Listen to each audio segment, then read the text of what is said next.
What's up, MMA Hardcores? Today we are here with featherweight contender who has victories over Ricardo Lamas, Michael Johnson, and is currently on a free fight winning streak. It's none other than Josh Emmett. Josh, how are you doing today, my friend? I'm doing good, man. How you doing? Thanks for having me on.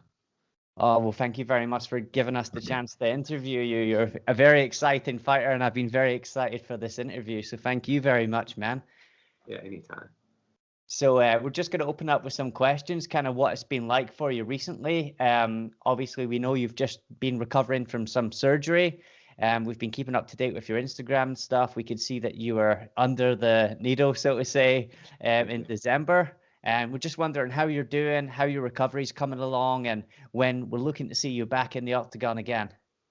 Yeah, it's man, it's been tough. Like I fought in June. Unfortunately hurt my knee, so I had to do a full ACL reconstruction in July. So I did the patellar tendon graft, and then I've just been having some issues with the original surgery. Friday will be 7 months since I did that surgery, and then so it's like I was going through PT and everything, ever kind of since the beginning, like maybe like 6 weeks to 2 months in, I always had pain in my knee. And I just thought that was kind of part of the process, because I went through this big old surgery. So I kind of just like, kind of like tough through it or just kind of deal with it. And then after the 3 month marker, it still bothered me. I talked to the surgeon and he says, if it's bothering you in, another month, then we'll go ahead and get an image. We'll do another MRI of your knee and kind of see what's going on. And so I came back home. I was out in Vegas for, 2 months. And then I was doing PT here. It's still bothering me, of course.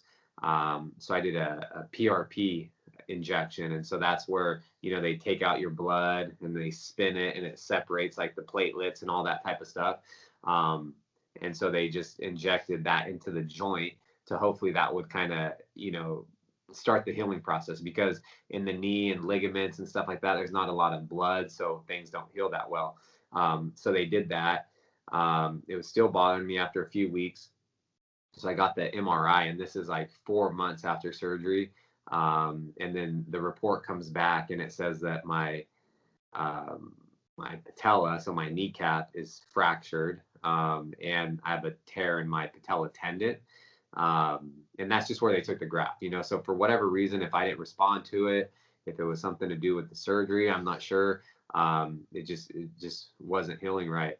So then I just recently, I had to meet with my friend and doctor here in Sacramento that he kind of like specializes. He's an orthopedic doctor, but he specializes in stem cells, and he's done a lot of research on them. So he got me on the books for that, and that's what I just did 5 weeks ago from today. But in the U.S. it's different. Like a lot of people go to South America, they go to like Panama, they go to Colombia, they do all these stem cells where they get from like umbilical cords of babies and things like that, because it has, it's like it's like a brand new baby. They have all these growth factors and all these things, so they can put so much more into the areas that are injured, but we can't do that in the U.S. So they have to take it from either your fat or they take it from your bone marrow. So for me, I didn't have a lot of fat that he could take it from, so we went through like my back. So it's like your SI joint, on your lower back, technically your hips. So he drilled into, both sides, took out the bone marrow, kind of spun it the same way they do with the PRP to separate different things. And then they injected it into the joint and into the bone to hopefully it'll create, hopefully they'll kind of like latch on to each other and start the healing process. And the patellar tend to have a vertical tear like this, so they injected it in there. Hopefully it creates like a bridge and then slowly brings it together to heal. So that's kind of the concept and the method behind it. So I'm hoping that worked. That was 5 weeks ago. They said it takes about 8 weeks to see if it did the trick. So yeah, I'm still waiting, man. Maybe it feels a little better than it did before I did that, but my knee's still just stiff and sore. They're just trying to avoid. I think they'd have to otherwise go back in and like cut my knee open, throw some sutures in there for the patellar tendon and then possibly do a bone graft of some sort. And I'm like, I'm not doing that. I think I got to the point where if this doesn't do the trick, I'm just going to deal with it. Really, man. So that's the thing, and you don't want to be jumping back in the octagon too soon, especially with an injury. You know, you wouldn't want that to cause some kind of trouble in there, and next thing you know, you're in trouble or something like that. You know, you want to make sure you're taking care of it, and you go in strong and better than ever. But Yeah. I can understand your frustration, man. It sounds like a very complex injury, and it sounds like there's a lot of very complex things to treat it. And obviously, we've not been able to get out in the US and do that procedure that you were talking about. I think Joe Rogan's been talking about that quite a lot on his podcast about the stem cell treatment and things like that. He's been talking quite highly of it. So Yeah, it's I've seen interesting. he had, it was a while ago. I don't even know how long ago this was, but even he talks about that. And then he even talks about Mel Gibson. He had him on the show, and Mel Gibson's dad, I think he went to Panama somewhere. But yeah, it was amazing. Like his dad was like on the verge of like, dying.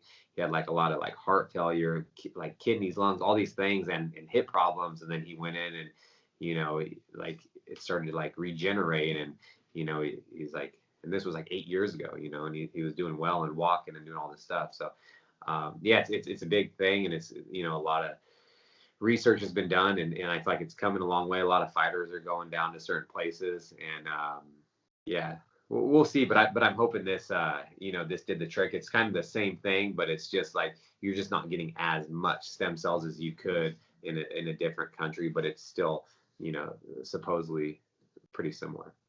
Hopefully. That's awesome, man. So what are you kind of doing just now then? Are you still training a little bit? Is there anything you can be doing, or are you just taking some time to rest, heal up, and just kind of working some other things just now? Yeah, for the most part, like when I was after I fought in June, I stayed out in Vegas for 2 weeks doing prehab, just trying to get strong, my leg and everything before I did the surgery. And then after I did the surgery in July, I stayed out there for 2 months. So I was doing PT twice a day, every day.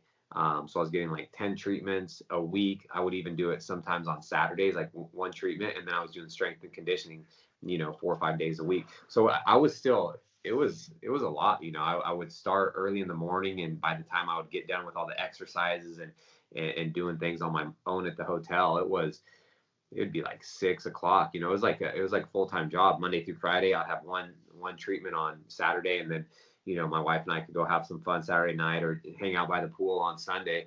And then back here, I've been doing PT as well, a lot. I've been kind of working with my boxing coach a little bit, just working on a lot of like defense, head movement. I can't like, move around all crazy yet. I felt like I was kind of getting to that point, but then since I've had the other procedures, I've had to like kind of restart. So we're just getting back into, working again. And then I'm just like, I'm still lifting, I lift, I do like a lot of like upper body things, and I'm really focusing on just recovery. That's all I do, That's really cool, man. And before I was interviewing you today, I was looking through some of your highlights, and obviously the ones that are standing out were the Ricardo Lamas and the Michael Johnson knockouts. Dude, see the power you have at 145 is insane, and the type of knockouts that you create in that octagon, we don't see stuff like that a lot. It's so exciting, man, and I'm just looking forward to you recovering and seeing you getting back in there. But just now, obviously, you're resting and things, and that's really, really cool. Obviously, you're getting a chance, hopefully, to watch some of the fights. Do you enjoy watching some of the fights in your downtime? And did you see Max Holloway's performance at the weekend just there? Yeah, no, I definitely, man. I've always been a fan of the sport. Like I've been a fan of the UFC before, like when I was in high school. I think, man, I'm getting old. So I was back in like '99 and 2000. Like my best friend and I, we were watching the pay-per-views before it was mainstream, before like the Ultimate Fighter. I think that was when that came out, like '03 or '04 or something like that. But we would always get these pay-per-views, and I used to always think I could. I was like, man, I could do this because I've wrestled my whole life. I played sports my whole life. But I'd watch them. It's like a lot of people, you're just having some drinks and watching it, and like, oh, I could kick this guy's ass. But then in hindsight, like when I got into it, I was like, man, they would have killed me. Like if I would have hopped in there. It's kind of humbling, but now I can say that. But yeah, no, I've always been a fan of the sport. I watch like every every fight card, unless unless I have like some obligation if we're going somewhere. But then sometimes I'll find it and I'll pull it up on my phone. So I'll be at a wedding and everyone will be at my table and we're all watching the the fights on my phone. So always been a fan. Watch them. Wish I could have been a part of a lot more this year. Given the pandemic and in the situation, I would have tried to take full advantage of trying to work and fight and make as much money as I possibly could. But it is what it is. And yeah, I did see Max and Cater's fight last week. It was an awesome fight. It's Max, arguably the GOAT of the featherweight division. I think he just did really well. People are like, oh, it's the old Max. I think it's just he's continuing to evolve. Look how much experience the guy has, and he's not even 30 yet. And then Cater, he's a great fighter as well, and showed a lot of heart. And he's still. It was just stylistically, I just don't think it was the best fight for Cater. You know what I mean?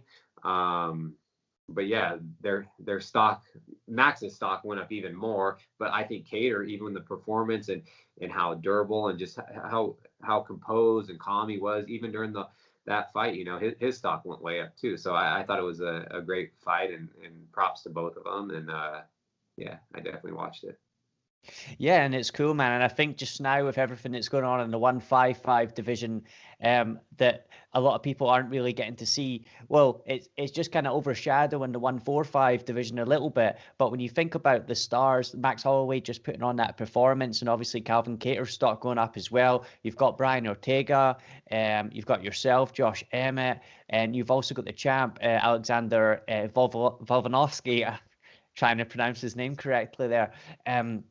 That is also a stacked division, and it's just as exciting just now as the lightweight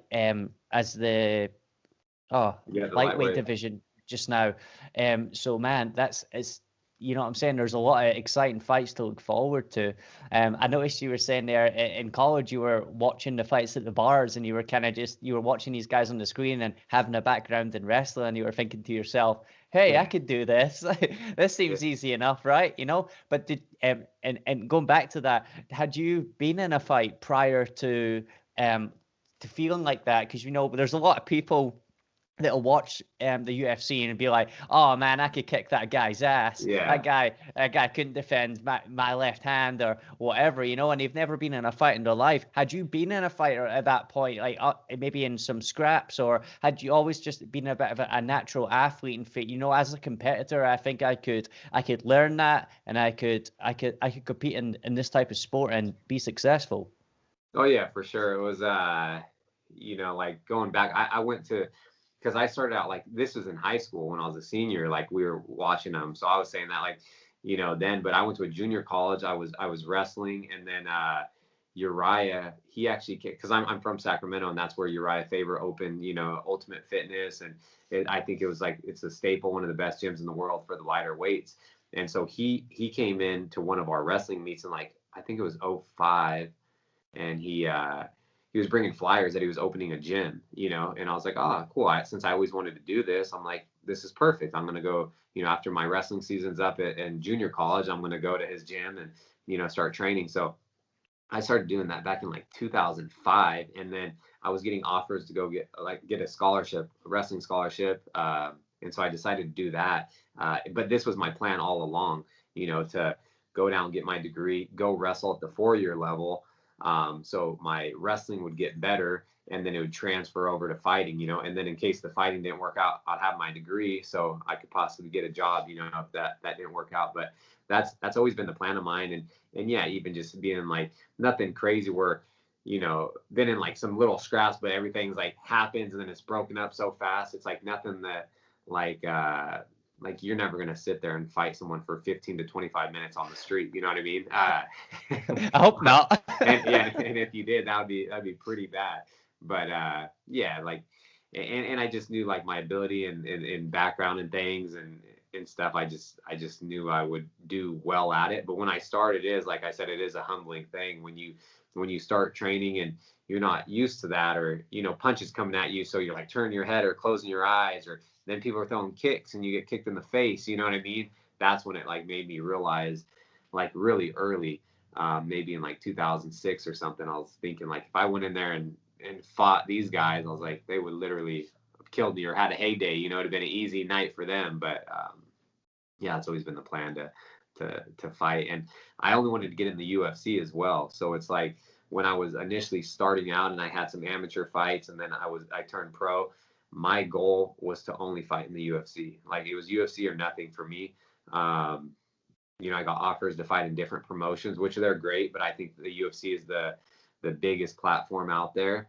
And everyone knows who, like you could tell me, or I could say, hey, name every champion in the UFC. You can do that. Could you name every champion in Bellator, or could you name them in World Series? No. And so from a worldwide view, I just think it's always been the best, and that's what I wanted to do, you know. And then as I, you know, accomplish that goal, then, you know, I've always wanted to be like, I think everyone wants to be a world champion. That's why I'm fighting, like, you know, but I always wanted to fight at 45s. I initially got in at 55s because I was fighting on the regional scene at that weight, and I was a champion.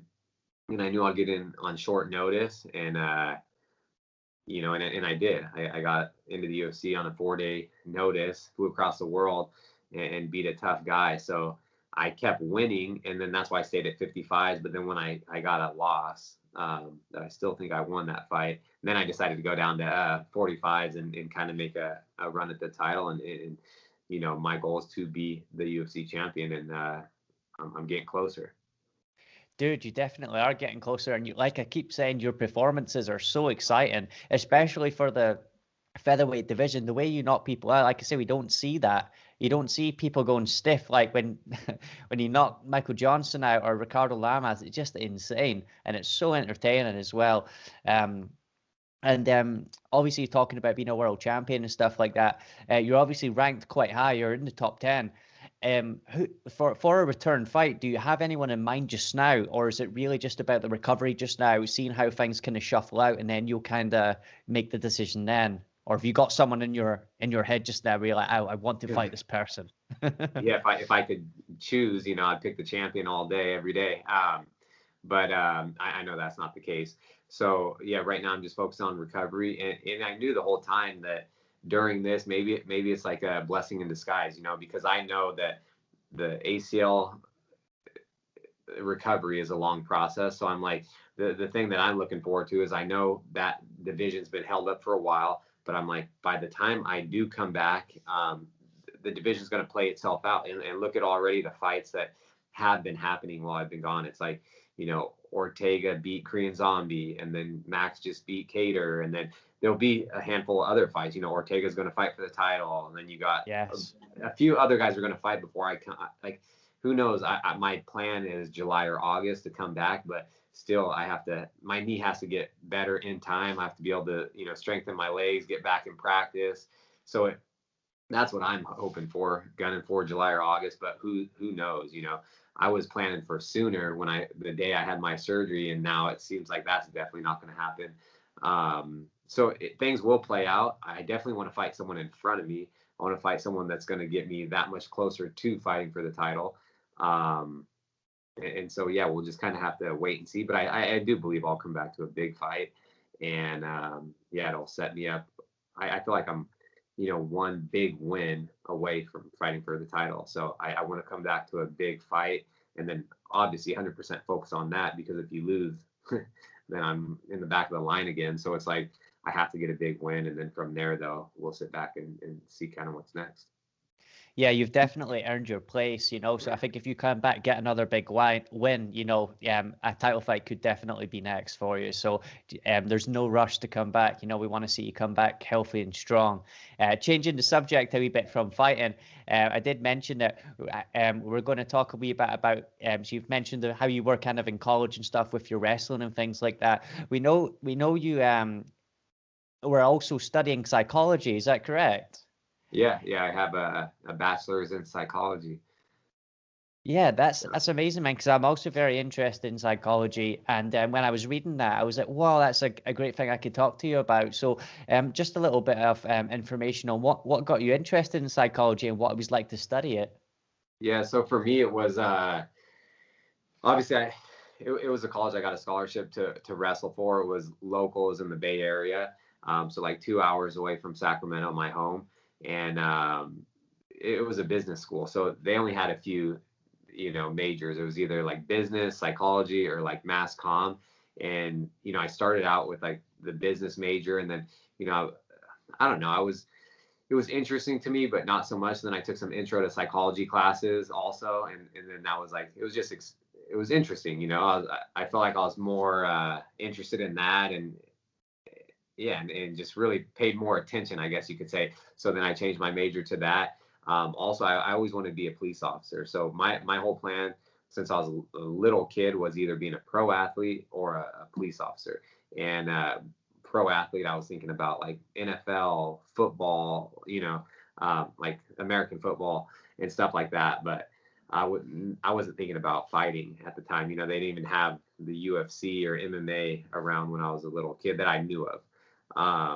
So I also thought that would be a really good, segue or something to fall back on if the fighting didn't work out. Like if I did not get to the UFC, also as I was getting older in my career and I'd been chasing this dream of mine for so long, I was to the point like if I lost the amateur fight, I was done fighting, because if I can't win an amateur fight and I'm older, I got into the sport later, what makes me think I could get in the UFC? That was just my thought process. It doesn't mean if someone loses an amateur fight, you're never going to get there. And then as I was undefeated, if I lost in the organization that I was fighting for, I was done fighting, because I'm never going to get in the UFC. So that's the whole thing why, I chose psychology, because I was like, that would go hand in hand with a police officer and stuff like that, yeah, and it was definitely interesting. I met a lot of great people in the colleges that I went to for a 4-year degree. It was actually one of the only colleges that I had to write a thesis for my bachelor's degree. So we did a whole year of like empirical study where we were just reading all these scholarly articles. It was literally a whole year designated just to this one class. To at the end of the year, we would write our thesis and then present it in front of, it was like 250, 300 people, like all the faculty, the staff, the students, parents, stuff like that, so it was pretty interesting, like for a lot of people, they just have to write a thesis for their masters, you know what I mean? And not only did we just study this one class for a whole year, write our thesis, present it, it was kind of it was a big deal, and it was a little stressful, you know what I mean? Just that one damn you class. got to defend it. You have to defend your thesis as well sometimes, right? Is that true? Yeah. And so for me, I did a lot of research because I always wanted to be a cop, right? So my whole thing, I did stress and motivation in policing. So like I would go on tons of like ride-alongs with cops, like all over different departments. I would interview them, you know what I mean?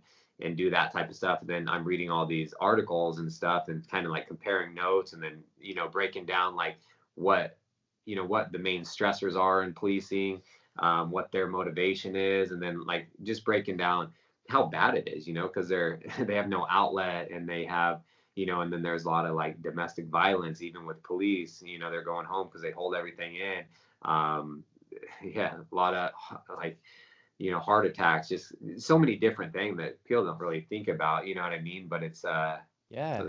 So now I'm thinking about it, like maybe I'm glad I'm fighting now. I am glad that I'm fighting, but that's always something that, I think about, because I'm like, I'm 35 now. So I'm like, I think I have like a good 5 years left in me, I think I have a few years to really make a run at the title, just because I feel the best I ever have. And I have the best team behind me with like dietitians, coaches, everything. Like I literally feel the best I ever felt, even though my age is getting up there. I feel like, I feel young,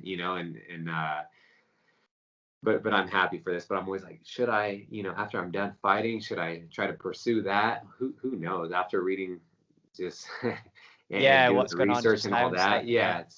But I have a lot of friends that are police officers and things like that. And I think as long as you don't take your work home, and you have outlets and you talk about it, it's like, but it is, and especially everything that's going on, it'd be a tough time to be a police officer.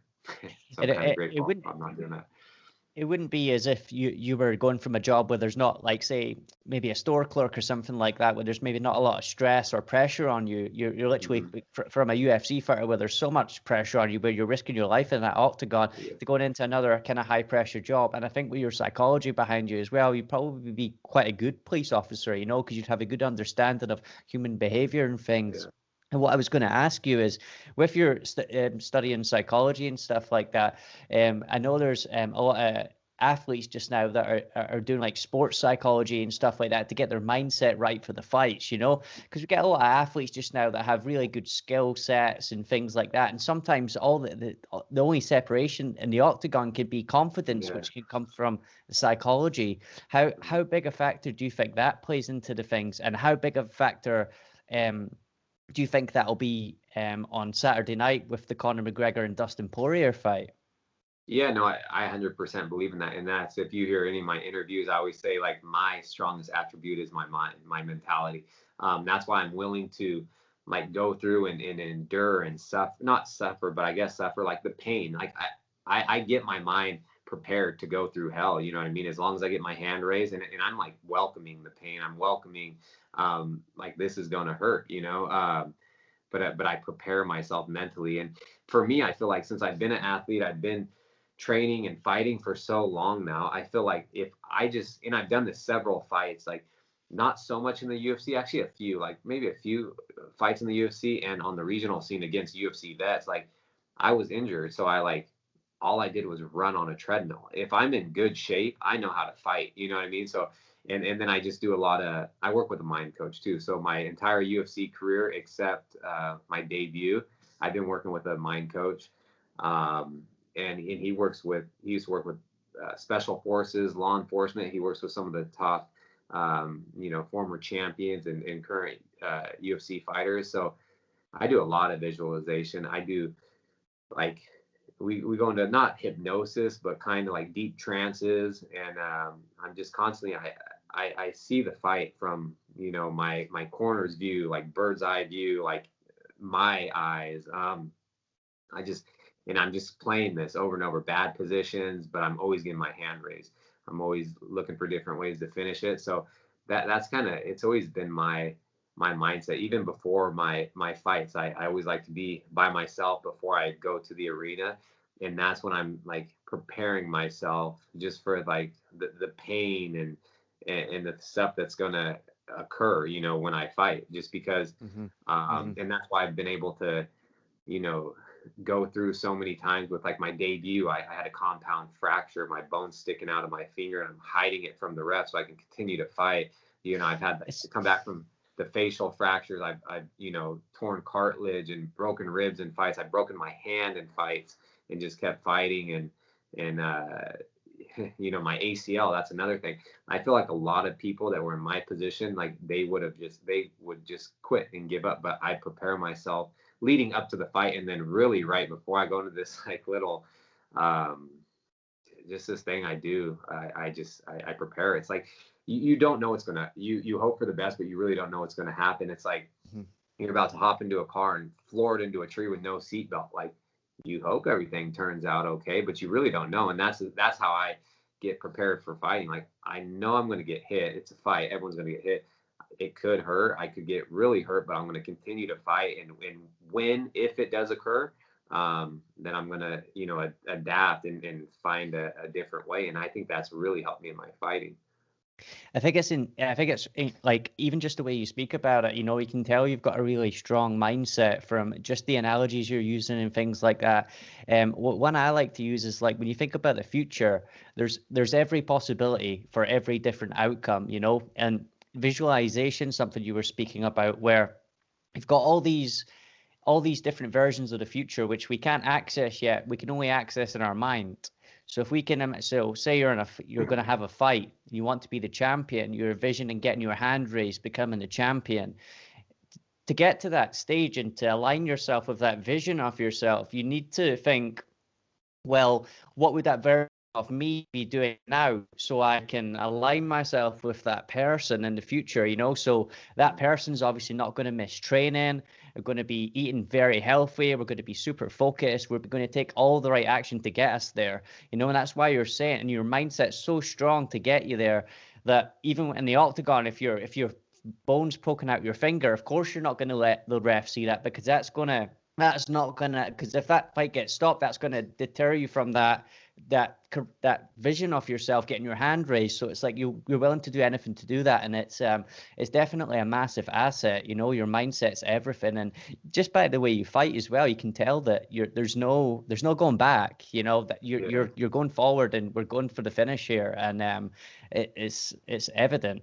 You know, so that's pretty cool. The second part of that question was do you think this is going to have a factor on Dustin Poirier and Conor's rematch this Saturday, with Conor already kind of getting in Dustin's head in the first fight? Do you think that's going to continue, or do you think this is Dustin's evolved as a fighter to kind of move past that? Yeah, I don't know. I think he's definitely evolved. Like, and who knows when, Poirier was cutting a lot of weight. He was super tiny then, and he was saying like when he fights at 55s, like when he fights, I think when he fought Hooker, he was already at like 182, 183, like fight night, so, and he could possibly go up to welterweight. So, I think maybe he was cutting too much weight. Maybe who knows? Only he knows. But I feel like, yeah, he's definitely more experienced. He's fought tough opponents, and, done really well. And I feel like, I don't know. Yeah, anything can happen. Conor has the power. I don't think people give Conor the credit. He's really good everywhere, but people just think he has a knockout power and this and that. But he's really good. He's one of the best fighters on the planet, and Dustin is too. So I feel like it's going to be a competitive fight. I don't. Conor was saying he's going to put him away in 60 seconds. I can guarantee that's not going to happen. It could happen, but I don't think that's going to happen. But I think it will be competitive, and who's to really know? Like, I know Dana says the old Conor's back. I can tell when I see him, and by his mannerisms and all that. But only Conor knows that, and it's but it can be playing in his head because he already lost to Conor. He lost to Conor 6 years ago. He got knocked out by him. He does have power, so all those like factors come into mind, and he's probably thinking about that. But then he's probably also just working on things to avoid that, and I feel like that's one thing that Conor does so well when he got into Aldo's head, and Aldo just wants to go out there and just hit him like load everything up, and then he gets slept. I think it does, but I assume Poirier's even, he's been an American top team. It's been so long. He has all the coaches. He's probably working with sports psychologists or mind coaches and everything. Like, we'll know quick, but I don't think it's going to affect him as much, because it's kind of funny. Even I see like a lot of when I'm fighting, and I see all like some journalists, and they're saying like how I'm going to react to when I came back from all the facial fractures, and I'm fighting Johnson. They're like, oh, he's not going to want to, like, they're telling me how I'm going to feel. And I'm like, I've never even talked to you. You don't know me. Like, how are you telling me how I'm going to feel? Like, so I feel like Poirier knows. He knows. And I would assume he's one of the best. I think he's going to be just fine. Could that happen? Could Conor go out and knock him out? Yes, of course. But I don't think that's just, that's all he's thinking about. It's I think he's going to do well, and I think it'll be a great fight. Awesome, man. Great point and great breakdown as well. That was fantastic. I've got a couple more questions for you, and then we'll let you get on with your day, Josh. No, thank you so much, man. So we see you've got a lot of ink. We've got a lot of tattoos. We see it on you when you're in the octagon and stuff like that. You're covered. Just wondering if you'd be able to share a story about your first tattoo, if it was a funny one, what it meant to you. Just who knows. So go for it.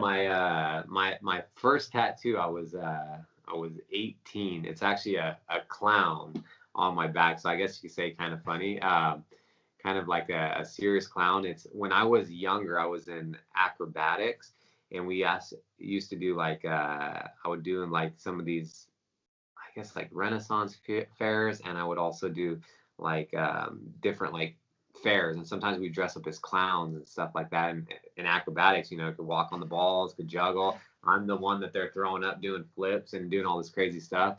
And then I don't know, there's a movie don't recall the movie, but it was just the placement. So that was the first one. I was in high school. So I was a senior in high school. I turned 18. It was like a few months before I graduated. And, I always wanted a tattoo because that's something you can do in the U.S. When you're 18, you can get a tattoo. It's like a rite of passage. Like you can go buy cigarettes, or when you're 21, you could buy alcohol here. So I wanted a tattoo.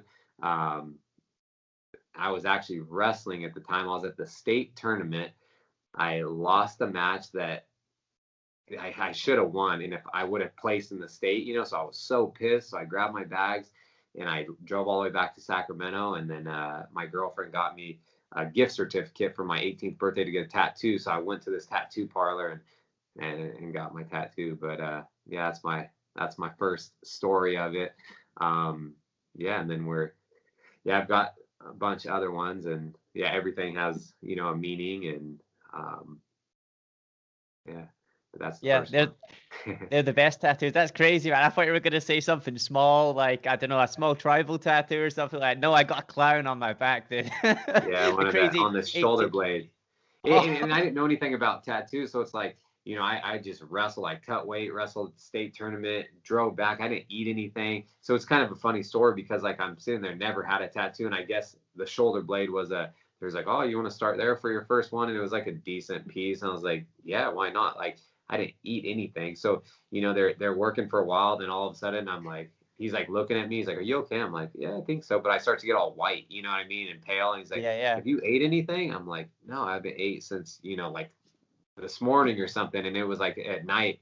And I was starting to get lightheaded, so then he gave me like some candy, because blood sugar. So candy. And then after that, then my color came back. I felt like I was starting to sweat. It's one of those. I was one of those guys that, had a bad experience the first time. And then, so at least when I was, moving forward, I would know to always eat or have a soda or something before. And then, yeah, but that happened to me. That's a great story, man. Thanks for sharing. And the last question we've got for you today is, we're just wondering, when you're training, it can obviously be quite intense and stuff like that, and having to do it day in, day out and stuff like that. Obviously, you've got your motivation. You're very strong-minded, as we can see from your interview, see from your fighting, see from your determination to get back into the octagon and your recovery. But is there days sometimes where you need a little bit of music or something like that to kind of get you fired up? And if so, what kind of music do you like listening to when you train, dude? Yeah, so man, I feel like I always you have to be self-motivated, especially in this sport, you know what I mean? Because no one's going to do it for you. You kind of work it's like, obviously we're self-employed, independent contractors, but it's like you can't, you hear it time and time again, you can't cheat this, you know what I mean? Because if you don't train or you're out of shape or something, like it's going to show in there, and you're going to embarrass yourself, and unfortunately for us, it'll be embarrass ourselves in front of the world, you know what I mean? So I definitely don't want that to happen. I never want to go into a fight and have someone just like beat me up. Like, you lose a fight, I always say, okay, you gotta finish me to put me out, or I'm gonna keep coming. Like there's no quit in me. But yeah, coffee picks me up, so I'm always just drinking my coffee nonstop to motivate me. But if music, I listen to a lot of reggae and stuff like that. My favorite band is Revolution, and I walk out to, like, it's kind of a mix, it's like some Sacramento rappers, but then also like my main walkout is Revolution. It'll go into that, and it's Sky's the Limit and stuff like that. So you gotta check that song out. Sky's the Limit by Revolution, or Courage to Grow by Revolution. Those are my two of my favorite songs. But I love everything that they come out with, and I've gone and seen them live, probably like 5 times or so, and even I think it was like my second or third fight, like, because people will tweet about walkout songs and stuff, and they would tag them in it. So the singer, Eric, he'd hit me up and be like, oh, that's awesome, you come out to our song. And then I've gone to a show and he's got me like tickets, and just go hang out backstage with him and stuff like that. But they're all they're even better live, believe it or not, because a lot of people, it's like they sound better on the radio, or it's usually the opposite. But they got instrumentals, and they got this light show, and it's pretty crazy. Oh, Josh, you're full of surprises, man, with the clown tattoo, and then saying you're listening to reggae music when you're training, man. Yeah, full of surprises. Like I say, what a great interview it's been, man. Thank you so much for taking the time. This is the end of the interview, man. So just want to thank you for coming on to the podcast and giving us the opportunity to interview you. We know you're a busy guy, and we're just wondering if you want to shout out your Instagram page, your Facebook, anything like that, any social media plugs. We will put them in the links, but this will be going on our Instagram page and our YouTube channel. So if you want to give any shout outs now, now's your opportunity, dude. Cool. Yeah, no, I just have Instagram and Twitter. It's at Josh Emmett UFC, and it's EMMETT. If you can't spell my last name right. But yeah, Josh Emmett UFC, Instagram, Twitter, I have Facebook, Josh Emmett, and then any sponsors or anything like that, or apparel or supplements or everything that everything I support and vouch for and 100% believe in is on my website, and that's just joshemmett.com. So if they want to check out, my bio or some pictures or whatever, just go to joshemmett.com.